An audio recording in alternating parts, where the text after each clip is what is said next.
All right, thanks for joining this part of the RMG workshop where we're going to talk about how to use how to improve the parameters of RMG. My name is Lawrence. I'm a sixth-year PhD candidate in the green group. And my work is mostly on hydrocarbons. I'm a half experimentalist, half modeling person, so you'll see me use some of these combined strategies to improve RMG. Now, most of this talk's work is also outlined in this paper as documentation. I'll be going through how I changed the parameters of RMG so that our model now matches our experiments. So,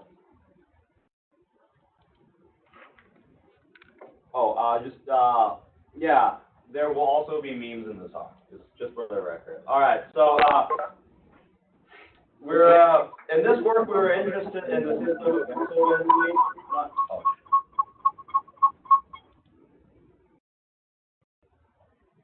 All right.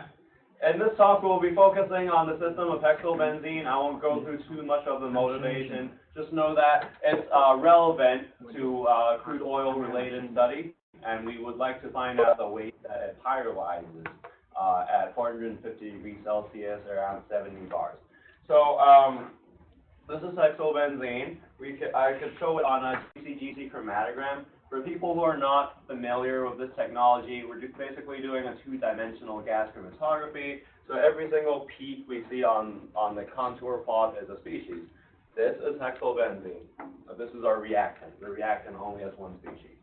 As we treat it in our process, at 45 minutes, you'll actually see this many species on the contour plot. We've got species, functional groups across aliphatic, one-ring aromatics, two-ring aromatics, and multi-ring. And, through this we can see one thing is very apparent, that in this case, one reactant led to over 500 species. Each species could be formed through multiple different reactions, and we're getting a lot of missing information as well, right? Because radicals don't exist for long. We can't see it in gas chromatography. Unstable intermediates, so forth, right? So this is why the green group was chosen to do this project, because we have RMG and it's an appropriate tool to handle all this information in such an intricate experimental process. So I have a meme for everybody. If people are fans of it, we got Drake here. That doesn't, says no to studying hexylbenzene using experiments, and we like to study hexylbenzene using RMG. There's another meme in the presentation. All right, so we have our RMG input here. I'm sure you guys have gone through some amount of generating the input. There's a lot of information here. Just know that I've summarized the important facets on this slide, which are the libraries that we use, the tolerances, and then termination criteria. And then we have this special occasion where I just added 50 species at 0 concentration at the start. You can kind of see it here. I have hexylbenzene. Right here, and it has like the appropriate concentration at the start, which is 100 mol%. And then we have this bunch of other things: toluene, styrene, ethylbenzene, everything that we think is very likely to form over the course of the pyrolysis of hexylbenzene. So RMG doesn't have to find them from the start. We can start with them, and it accelerates the model generation.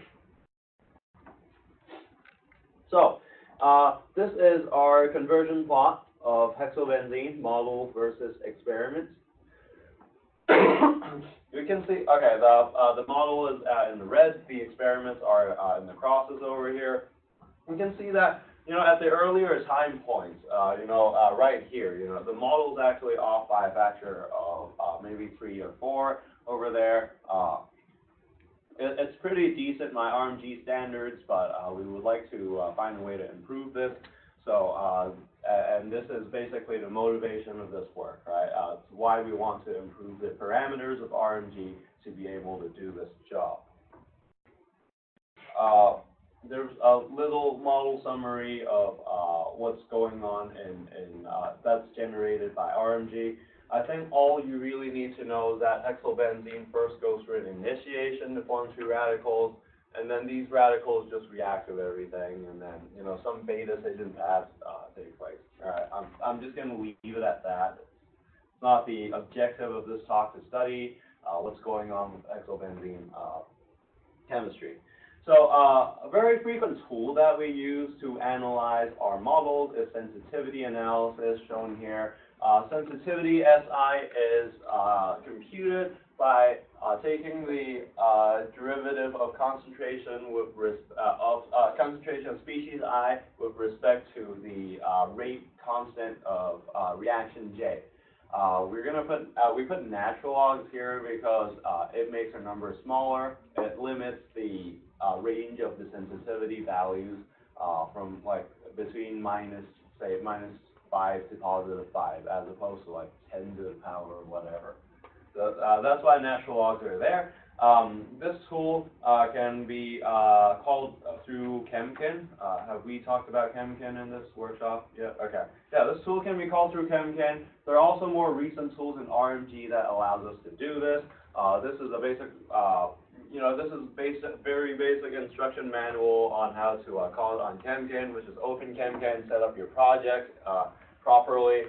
And then at output controls, you can look for species sensitivity and rate of production, and select the species that you want to run sensitivity analysis on. The problem with running sensitivity analysis on all your species, the reason why we don't do it is because it takes a lot of time for models with many reactions.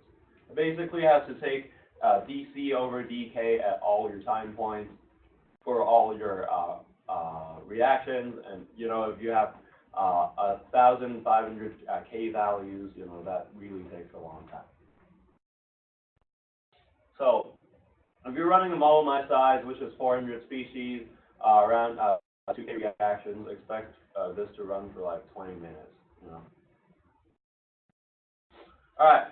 So through the sensitivity analysis, what we find here is that I have the sensitivity plot here. It's ranked by the reaction number in our model. We can see that reactions 2 and 12 are the most sensitive. How do I know what reactions 2 and 12 are? I'm gonna showcase, or possibly re-showcase, if you've seen this before, the so this is your favorite website by now, of course, right? There are other RMG tools in the bottom. You can actually visualize the ChemKin file, and then I'm just going to put in the model files, which is the ChemKin annotated and the species dictionary. I can submit it so that it will convert our ChemKin formatted files into, alright, it's not working because something's wrong. Anyways, I had a backup plan, don't worry. Alright, it lets us see all the species and reactions that are in the model. So if you go to reactions down here and look for reaction number 2, that is the radical initiation pathway. Hexylbenzene breaks into 2 radicals. Don't be bothered that it's written in the wrong direction.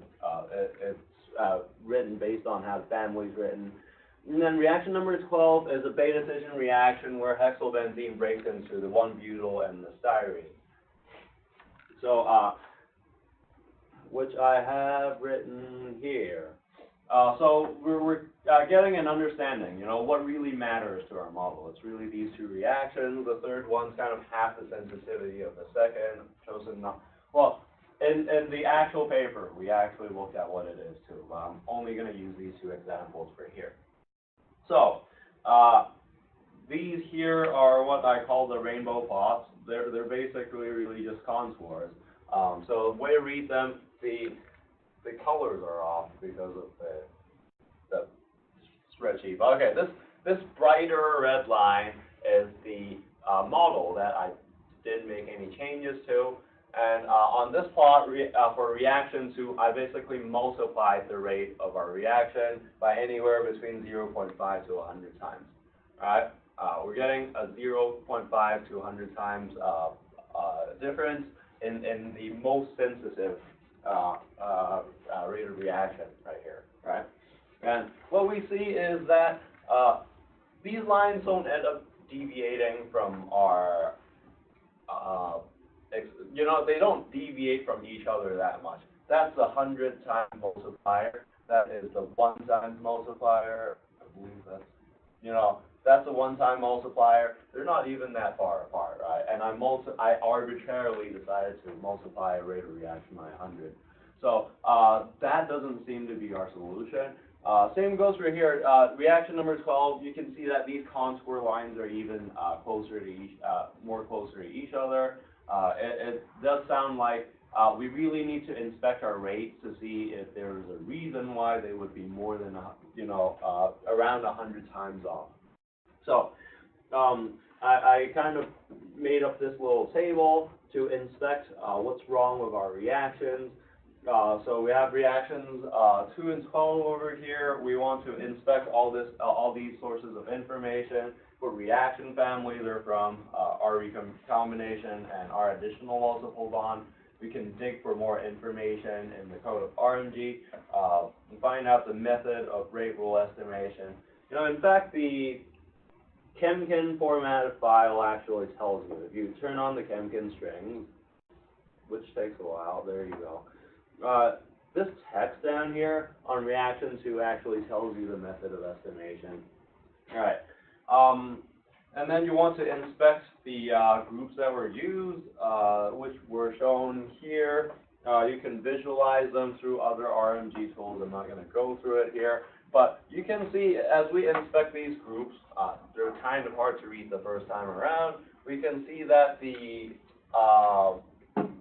so the stars are the radical carbons. We can see that in neither of these cases. So this CD, this double bonded carbon, is used to describe this benzene bonded carbon, right? So naturally, if you treat a double bond as, treat a benzene bond as a double bond, the rate might be a little off. And this problem might be exacerbated, when you're lacking more features in the rate estimation. Some work has been done to improve this. I'll go through this soon.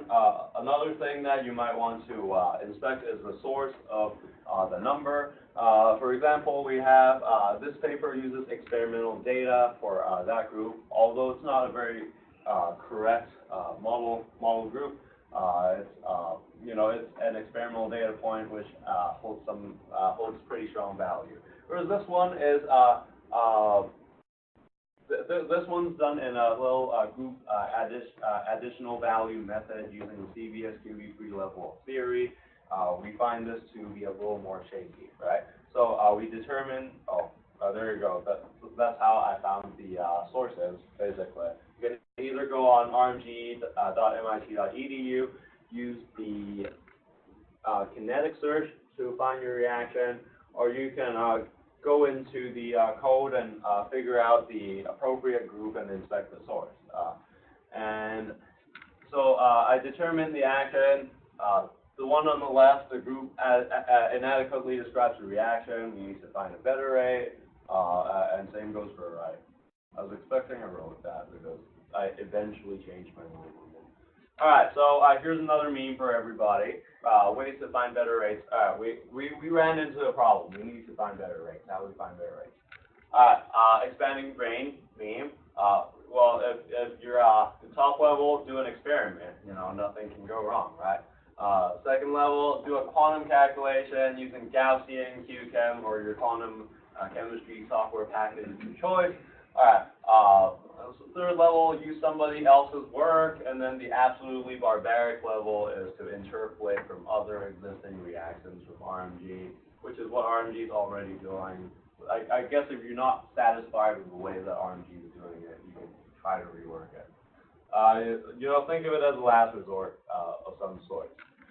So this is basically a more formal slide that summarizes the last meme slide. I guess the only real reason why I show this is because, you know, if you want to look for literature work, I think I often find myself looking at the, what is the long name for CCD? At the computational chemistry data. Yeah. All right. Okay. So reaction. I have like five or 10 minutes left, but this part's not going to be long. It's basically the same workflow. We can also do the same thing. We did the thing for reactions. I basically named the reactions sensitivity first because it's more relatable for all of us, chemical engineers, like, you know, dealing with rate numbers. But, you know, thermochemistry can also be off. The sensitivity analysis can be done similarly, except we don't have a natural log for the Gibbs free energy term, G.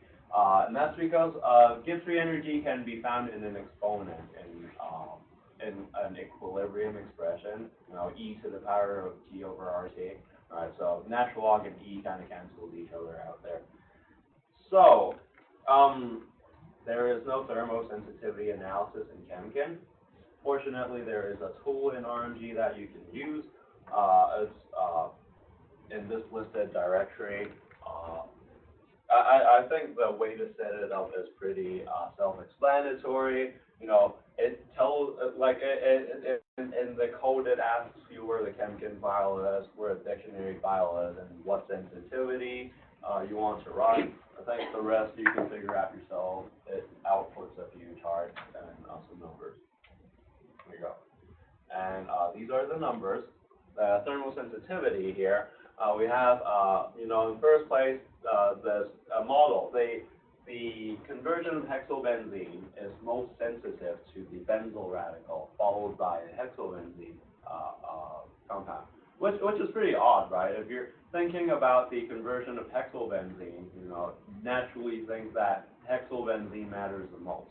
But turns out the radical species that tends to abstract off hexylbenzene matters more. And, you know, that's something that you would find in the sensitivity analysis that you might not necessarily find in ROP, which is rate of production analysis, which is you calculate the flux of everything.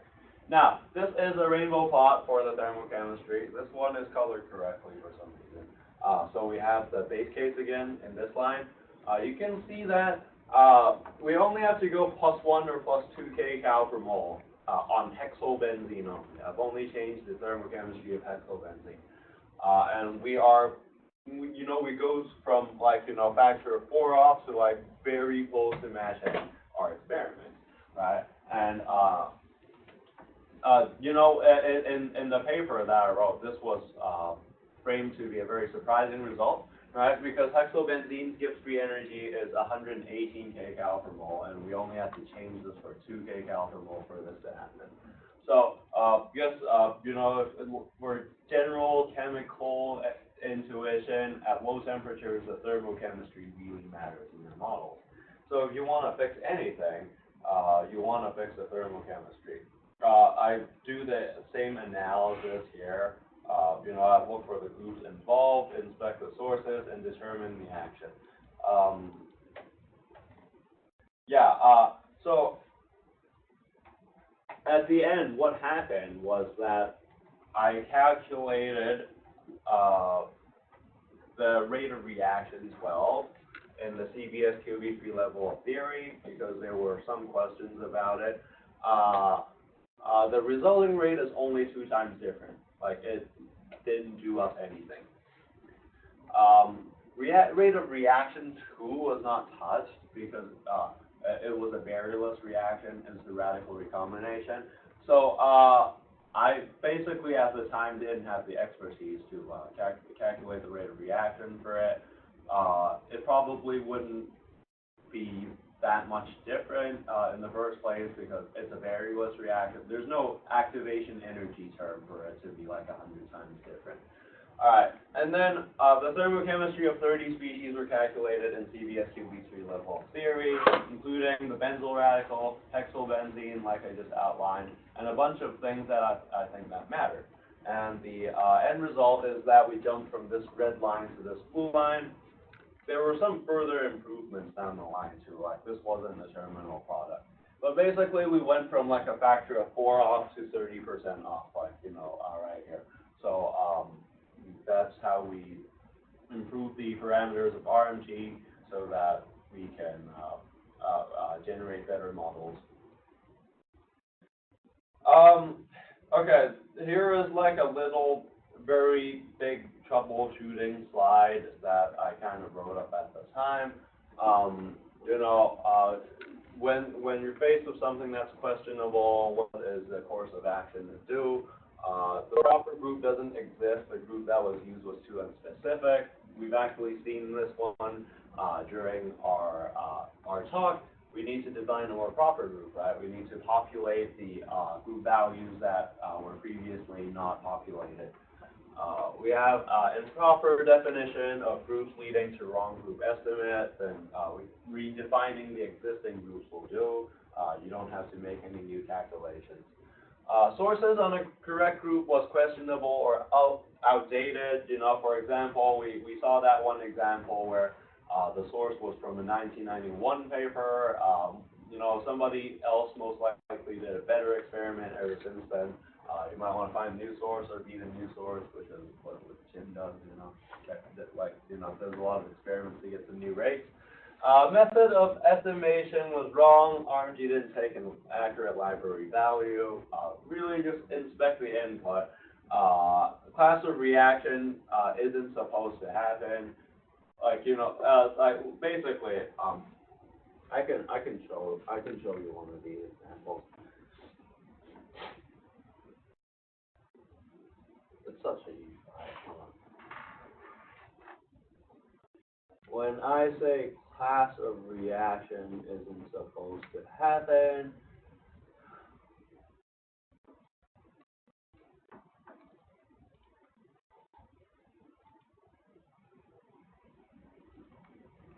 let's see if I can find it. GG61.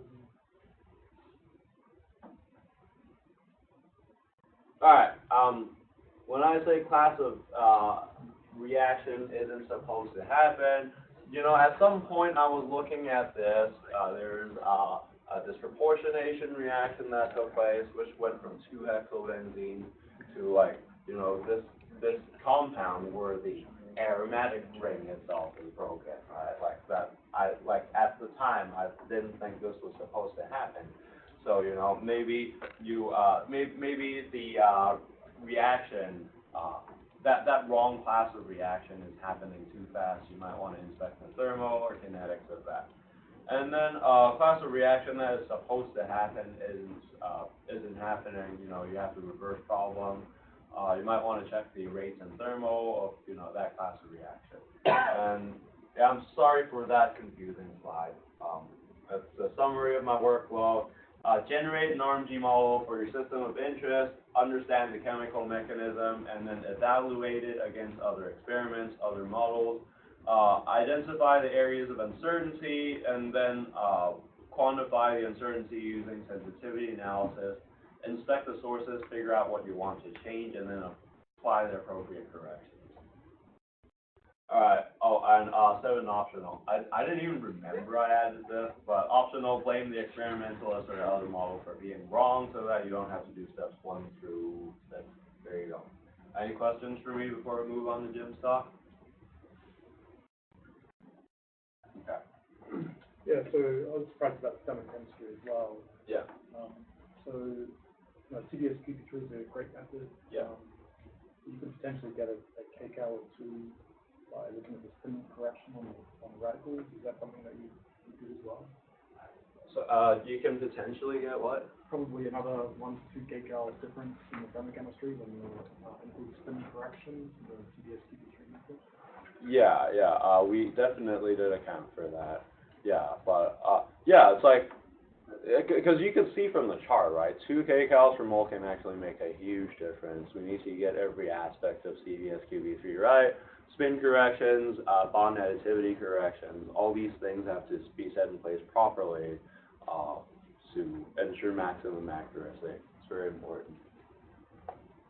You have a question? If you don't have any experiment data or or any reference, how do you improve your model? You don't have a like criteria. I agree. That's a very difficult to solve problem. Typically, if you don't have the means to do the experiments, I think our group enlists other groups to do experiments sometimes too. But if you have, you can do experiment, but the data are wrong, or Yeah. the error is too big for you to rely on. Yeah, so that's such a How to make that's such a sure? frustrating question. Yeah, I understand. So I think the typical, let's say, work ethic of Green Group, let's just call it that, is to assume that our models are wrong until there is very little we can do about the situation. So let's say I did all these things, but our model still doesn't match our experiments at all. Like, let's say we corrected all these things and the line went even further from the experiment. We've done so much, but we get the opposite result. Then maybe it's time to start questioning the experiment. We usually do not start off with that, I guess. That kind of answer your question. But it's true, though. There are a lot of people doing experiments on very different systems on the internet, right? Like in the literature, and some of them might just be wrong. It's great if you have direct control over experiments, which is my case. I can redo the experiments myself. Or it's great if you can have multiple sets of model and data to compare to, instead of just having one to rely on.